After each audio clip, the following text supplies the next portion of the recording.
ममता बनर्जी की सक्रियता ने बीजेपी की नींद को उड़ा दिया।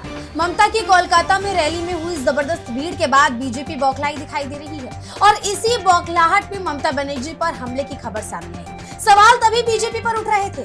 टीएमसी नेताओं की तरफ से दावा किया जा रहा था कि हमला करने वाले लोग बीजेपी के कार्यकर्ता हैं। बीजेपी के नेताओं के इशारे पर पश्चिम बंगाल की पूर्व मुख्यमंत्री पर हमला हुआ है।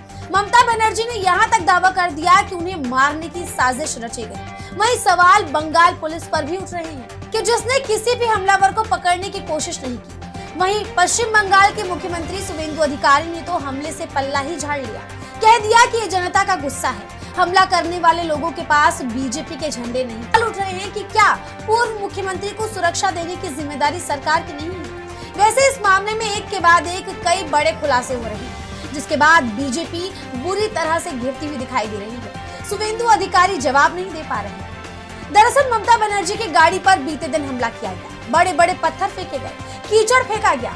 ममता बनर्जी बाल बाल बची। हैरानी की बात तो यह है कि ये सारी घटना बंगाल पुलिस के सामने हुई, लेकिन पुलिस इसे होने से रोकने में पूरी तरह। ममता बनर्जी के साथ हुई इस घटना से राज्य की बीजेपी सरकार बुरी तरह से घिर गई। बीजेपी पर यह आरोप लग रहे हैं कि उसके इशारे पर ही पूर्व मुख्यमंत्री ममता बनर्जी को निशाना बनाया गया। हालांकि इन आरोपों को पूरी तरह से खारिज कर दिया गया है और अब टीएमसी ने सबूत पेश कर दिए हैं कि ममता बनर्जी पर हमला करने वाले लोग कोई और नहीं बल्कि बीजेपी से जुड़े लोग। बंगाल में बीजेपी के सत्ता में आते ही टीएमसी के बुरे दिन शुरू हो गए।